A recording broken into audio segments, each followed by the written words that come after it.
जय हिंद। देखिए, आज के इस अंक में और बेसिकली जो सीबीआई की रेड 17 जगह बिहार के पूर्व मुख्यमंत्री और कह सकते हैं कि आरजेडी के नेता और कह सकते हैं सर्वे सर्वा लालू प्रसाद यादव के तमाम ठिकानों पर, वैसे 17 जगह या तो उनके रिश्तेदार या उनसे संबंधित जो भी लोग थे या जिनके ऊपर भी सीबीआई की शक थी,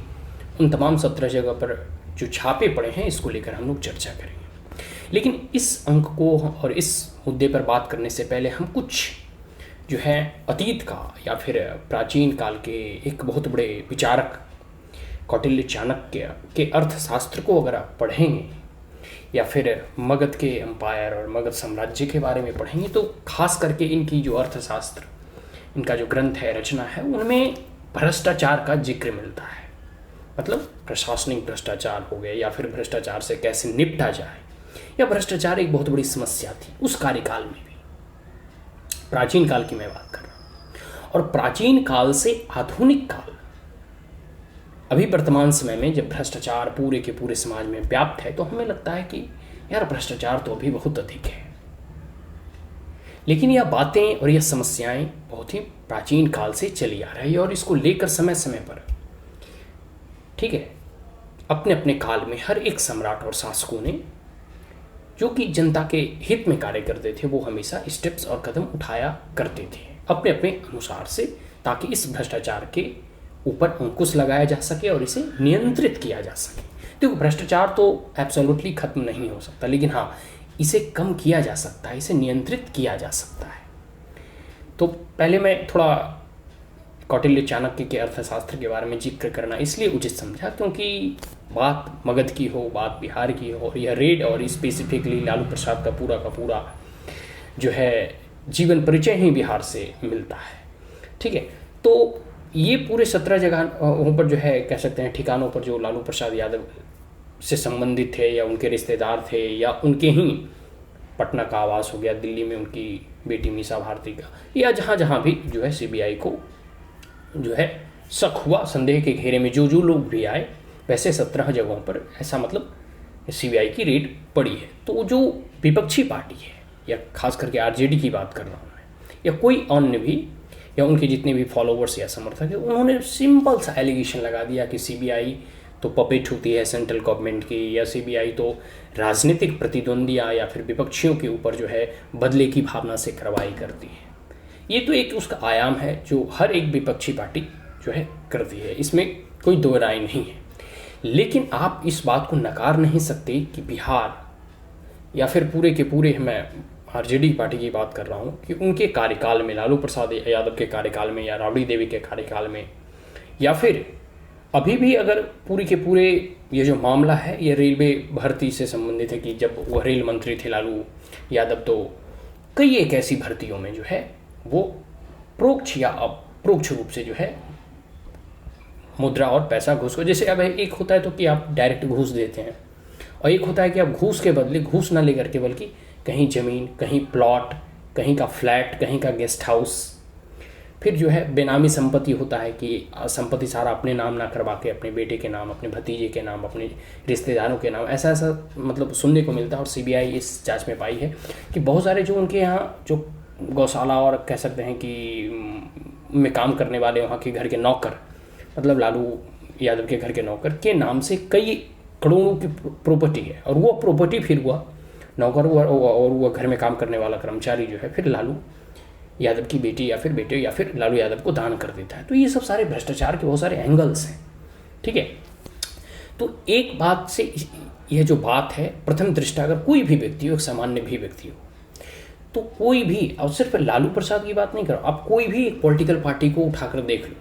ठीक है, चाहे आप यूपी में मुलायम सिंह यादव की सरकार हो, मायावती की सरकार हो, या कई एक ऐसी आपको पॉलिटिकल पार्टी मिल जाएंगे, ठीक है, चाहे वहाँ जयललिता वगैरह के ऊपर भी देखो करप्शन के चार्जेस हैं थे, मतलब खैर वो तो अब स्वर्गवासी होंगे, या फिर बहुत सारे ऐसे पॉलिटिकल पार्टीज के बारे में और कह सकते हैं आपको मिलेगा जिस पे भ्रष्टाचार के और आय से अधिक संपत्ति के एलिगेशंस लगते हैं। यह मैटर इतना पुराना था और अभी अभी लालू प्रसाद जो है जेल से उन्हें जमानत मिली है, तो वो बाहर आए थे, और फिर सीबीआई का जो है इतने 17 से अधिक जगहों पर जो है रेड पड़ती है, वह भी भ्रष्टाचार का ही मामला है कि रेलवे में जो भर्ती हुआ था उनके कार्यकाल में, जब वो रेल मंत्री थे, तो उस वक्त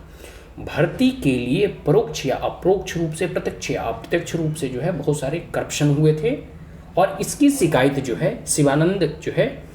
तिवारी जो है उस वक्त उस कार्यकाल के प्रधानमंत्री मनमोहन सिंह के पास जाकर ज्ञापन सौंपते हैं और शिकायत करते हैं। अब उस केस को लेकर फिर सीबीआई छानबीन करती है और एक लंबे समय से इसका, देखो अभी वर्तमान गवर्नमेंट की बात करूं तो अभी हमारी जो मोदी जी की सरकार है या प्रेजेंट बीजेपी की जो सरकार है, इतने मतलब कह सकते हैं आप 2024 का इलेक्शन आने वाला है, अगर आप इसे यूपीए 1 और यूपीए 2 से कंपेयर करेंगे, मोदी 1 और मोदी 2.0, तो आपको आसमान जमीन का फर्क नजर आएगा। एक समय था कि 2G, स्पेक्ट्रम, कोयला, व्यापम, कई घोटालों से जो है यूपीए की सरकार बदनाम हो चुकी थी। और आपको देखो राहुल गांधी पे भी करप्शन के चार्जेज हैं, हेराल्ड केसेस वगैरह चल रहे हैं, नेशनल हेराल्ड केस, बहुत सारे ऐसे एलिगेशंस उनके ऊपर भी। और फिर उनके जो कह सकते हैं कि प्रियंका वाड्रा है और वाड्रा फैमिली के ऊपर भी अवैध संपत्ति या फिर आय से अधिक संपत्ति की बात है। आपको कहीं ना कहीं यह मानना होगा कि एक बार व्यक्ति कोई भी, चाहे नेता हो, विधायक हो या फिर कोई भी मंत्री या मुख्यमंत्री बनता है, तो उसके पास इतनी संपदा आ कहाँ से जाती है। अभी देखो रिसेंटली जो है केस चल रहा है झारखंड के जो शिबू सोरेन जो है, हेमंत सोरेन, ठीक है, इनके ऊपर जो है, तो पूरे के पूरे अभी जो झारखंड की सरकार है वो माइनिंग लीज वगैरह करके है या लाइसेंस वगैरह करके जो है ऑफिस ऑफ प्रॉफिट का मामला है। लेकिन मुख्यतः मामला ये है करप्शन का, कि जिसमें अपने आप को ही टेंडर इशू कर देना, अपने आप को ही लाइसेंस देकर मुख्यमंत्री होते हुए भी माइनिंग विभाग में। और एक IAS अधिकारी देखो अभी कई 1 करोड़ उसके घर में पकड़ा गया और वो अभी जेल में जो है अपना जीवन बिता रही है। तो ये सब करप्शन के चार्जेस जो पकड़े जाते हैं, जो सुनने में आते हैं, वो एकदम गलत होता है, ऐसा नहीं है। और आपको बिलीव नहीं होगा तो सुशील मोदी जो बिहार के बीजेपी के प्रखर कह सकते हैं कि नेता हैं, चीफ मिनिस्टर भी, वाइस चीफ मिनिस्टर रहे हैं, ठीक है, उप मुख्यमंत्री भी एक लंबे समय तक रहे हैं, उनका एक अपना अनुभव है राजनीति का, और अभी वो एक सांसद भी हैं। उनका कहना है कि भाई आप अगर अपोजिशन पार्टी या फिर आरजेडी के मेंबर्स वगैरह समर्थक कह रहे हैं कि ये बदले की भावना से करवाई है, अगर बदले की भावना से करवाई है तो सुशील मोदी का यह प्रश्न है कि लालू परिवार और लालू पूरा का पूरा तेजस्वी यादव हो गए या फिर पूरी की पूरी उनकी फैमिली के पास 141 भूखंड और 30 से अधिक फ्लैट, ठीक है, और दर्जनों ऐसे कह सकते हैं कि मकानों के मालिक वो कहाँ से बन गए, इतना संपत्ति, इतना पैसा आया कहाँ से। अब देखिए डायरेक्ट कैश नहीं लेते थे, भाई हम तुम्हारी नौकरी लगा देते हैं और तुम हमें जो है इसके बदले कहीं ज़मीन दे दो। तो ये पूरे के पूरे जो है मामला करप्शन से रिलेटेड है और इसमें तेजस्वी यादव का नाम भी इसमें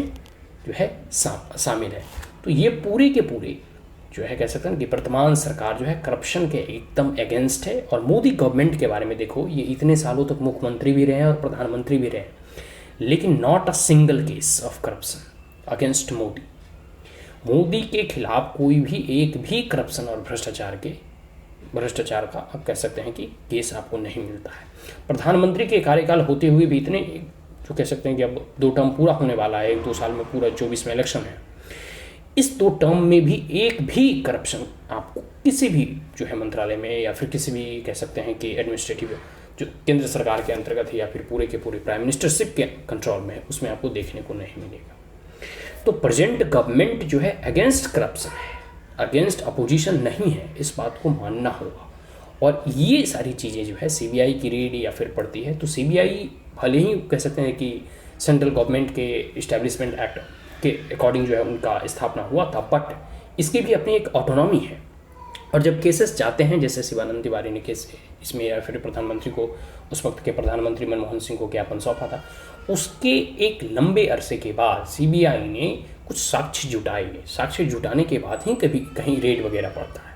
ठीक है। तो आने वाले समय में देखिए केस में किस प्रकार से बढ़ोतरी होती है उसके बारे में हम लोग आगे बात करेंगे। लेकिन सबसे बड़ी बात है कि कोई भी पॉलिटिकल पार्टी हो, कोई भी लीडर हो, यह बात सर्वविदित है कि एक बार जो राजनीति में आता है वो करोड़ों अरब की चल और अचल संपत्ति बना लेता है। और इतने पैसे आते कहाँ से, कहाँ जो है तेजस्वी यादव या तेज प्रताप यादव कहाँ जॉब करते हैं या पहले कहाँ कौन सा बड़ा बिजनेस कर रहे होते। मतलब एक सिंपल सा एक मुख्यमंत्री का बेटा होना और इतने अरबों और खरबों संपत्ति का मालिक बन जाना इतने कम उम्र में, तो आपको बताना होगा आपका सोर्स ऑफ इनकम क्या है, आप इतने जो है पैसा लाए कहाँ से, इतनी संपत्ति आई कहाँ से। ठीक है, तो ये तो आपको प्रूफ देना ही होगा ना। तो ये सरासरी कह सकते हैं कि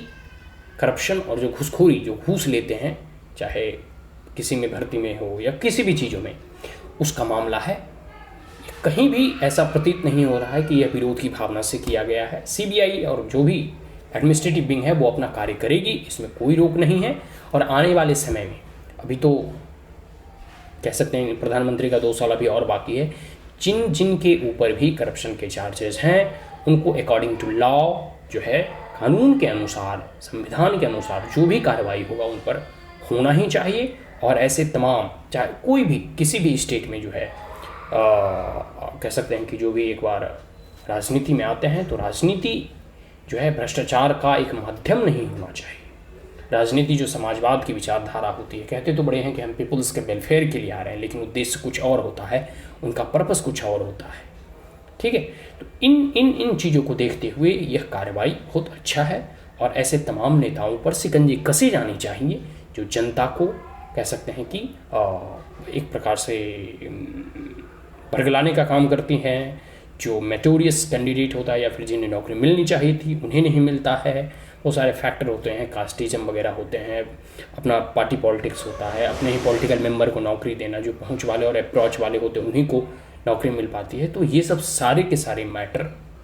जो है भावी भारत के लिए, भावी भविष्य के लिए अच्छा नहीं है। और सबसे बड़ी बात है कि ऐसे उदाहरण से किए जाएं कि कोई भी ऐसा व्यक्ति जो करप्शन या अवैध तरीके से, अब कह सकते हैं अप्रत्याशित रूप से धन को एकत्रित करता है, वह धन या फिर वह पूरी की पूरी संपत्ति भी जो है सरकार को सील कर लेना चाहिए। और सबसे बड़ी बात है कि कोई भी पॉलिटिशियंस हो, उसे सोर्स ऑफ इनकम बताना ही होगा कि आपके पास इतनी संपत्ति आई कहाँ से। तो ये जो कह सकते हैं कार्य हो रहा है बहुत ही अच्छा हो रहा है और हम चाहते हैं कि सभी राज्य में, रिस्पेक्टिव स्टेट में जो है ऐसे करप्ट लीडर्स को अंदर करना चाहिए। और अभी जो कार्रवाई हुई है वह सीबीआई के द्वारा जो है, कह सकते हैं आने वाले समय में जो अभी साक्ष्य अभी उनके द्वारा लिया गया है, चाहे जो भी डॉक्यूमेंट हो या फिर जो भी कह सकते हैं कि अभी साक्ष्य उनके द्वारा एकत्रित किए जा रहे हैं, उस आधार पर इस पर केस फाइल होनी चाहिए, केस रजिस्टर्ड होना चाहिए, FIR दर्ज होना चाहिए। और जो भी कल्प्रिट होंगे, चाहे देखो अभी नेशनल लेवल पे राहुल गांधी हो, प्रियंका वाड्रा हो, ठीक है, तो इन रॉबर्ट वाड्रा हो, तो जो भी हो, करप्शन जिनके ऊपर है, जिन्होंने अवैध संपत्ति हासिल की है, उन्हें जनता को और समाज को, इस देश के लोगों को जवाब देना ही होगा। ठीक है, सो आज के अंक में इतना ही, मिलते हैं किसी अगले वीडियो में। So that's all. और अगर आप हमारे चैनल पे पहली बार आए तो इसे लाइक शेयर और सब्सक्राइब करना ना भूलें। Also press the bell icon. Thank you. जय हिंद, जय मां भारती, जय मां।